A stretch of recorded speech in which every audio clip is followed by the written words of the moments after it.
അസ്സലാമലൈക്കും ചങ്ങായിമാരെ, എല്ലാവർക്കും നമ്മൾ പുതിയൊരു വീഡിയോയിലേക്ക് സ്വാഗതം കേട്ടോ. ഒരുപാട് ആൾക്കാർ നമ്മൾ എൻക്വയറി ചെയ്തിട്ടുണ്ടായിരുന്നു 2023 ബലാനെ കുറിച്ച്. അപ്പോൾ നമ്മൾ കസ്റ്റമർ നമ്മളോട് എന്ത് ചെയ്തിട്ടുണ്ടായിരുന്നു, റേറ്റ് കുറച്ച് അധികമാണ് എന്ന് ഓരോട് ഞാൻ കാര്യം പറഞ്ഞപ്പോൾ റേറ്റ് കുറച്ച് നമ്മളോട് പറഞ്ഞിട്ടുണ്ട്. ലാസ്റ്റ് പ്രൈസാണ് പറഞ്ഞിട്ടുള്ളത്. അപ്പോൾ വേറെ അപാകതകളൊന്നുമില്ല. 2023 ബലാനോ അൽഫ ഏറ്റവും ടോപ്പ് വേരിയന്റിൽ വരുന്ന വണ്ടി കേട്ടോ. 360 ഡിഗ്രി ക്യാമറ കാര്യങ്ങളൊക്കെ അല്ല, അത്യാവശ്യം ഹൈ ക്വാളിറ്റി വണ്ടി. നമുക്ക് ബാക്കി ഡീറ്റെയിൽസ് നോക്കിയാലോ. വണ്ടിയുടെ ഇൻറ്റീരിയലും എക്സ്റ്റീരിയലൊക്കെ നല്ല വൃത്തിയായിട്ടോ, വേറെ അപാകതകളും കാര്യങ്ങളും ഒന്നും പറയാനില്ല. അത്യാവശ്യം നല്ല LCD കാര്യങ്ങൾ അല്ലെങ്കിൽ പിയാനോ ബ്ലാക്ക് കാര്യങ്ങളൊക്കെ ചെയ്തിട്ടുണ്ട്. അത്യാവശ്യം നല്ല ക്വാളിറ്റിയിലെ വണ്ടി ഉള്ളത് കേട്ടോ. മേജറായിട്ടുള്ള ആക്സിഡൻറ്റും കാര്യങ്ങളൊന്നും സംഭവിച്ചിട്ടില്ല. സീറ്റ് കവറൊക്കെ നല്ല കിഡിലും സീറ്റ് കവർ ചെയ്തിട്ടുണ്ട് കേട്ടോ.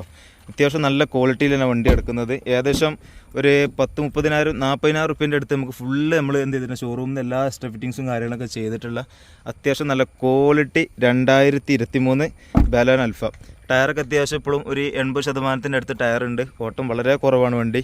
വേറെ നിലവിൽ വലിയ അപാകതകളൊന്നും പറയാനില്ലാത്ത അത്യാവശ്യം കുഴപ്പമില്ലാത്ത ക്വാളിറ്റി വണ്ടി കേട്ടോ. നിലവിൽ നമ്മൾ വേറെ അപാകതകളൊന്നും പറയാനില്ല. റീപ്ലേസ്മെൻറ്റ് കാര്യങ്ങളൊന്നും ചെയ്തിട്ടില്ലാത്ത അത്യാവശ്യം full bumper to bumper insurance 25,000 kilometre വണ്ടി റൺ ചെയ്തിട്ടുള്ളത്. ഫുള്ള് കമ്പനി സർവീസും കാര്യങ്ങളൊക്കെ ചെയ്തിട്ടുള്ള നല്ല ക്വാളിറ്റി 2023 ബലാനോ അൽഫയാണ് കേട്ടോ നമ്മൾ ഇന്ന് നമ്മളെ ചാനലിലൂടെ വന്നിട്ടുള്ളത്. ഇപ്പോൾ എല്ലാവരും അക്സെപ്റ്റ് ചെയ്യുന്ന ഇതിൻ്റെ പ്രൈസ് അല്ലേ നമ്മൾ ചോദിക്കുന്നത്.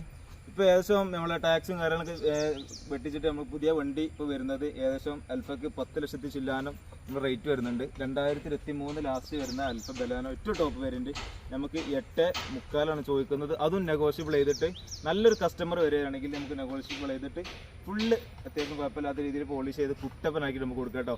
അപ്പോൾ ആവശ്യക്കാരെ നമ്മൾ താഴെ കൊടുത്ത നമ്പറിൽ കോൺടാക്ട് ചെയ്യാം.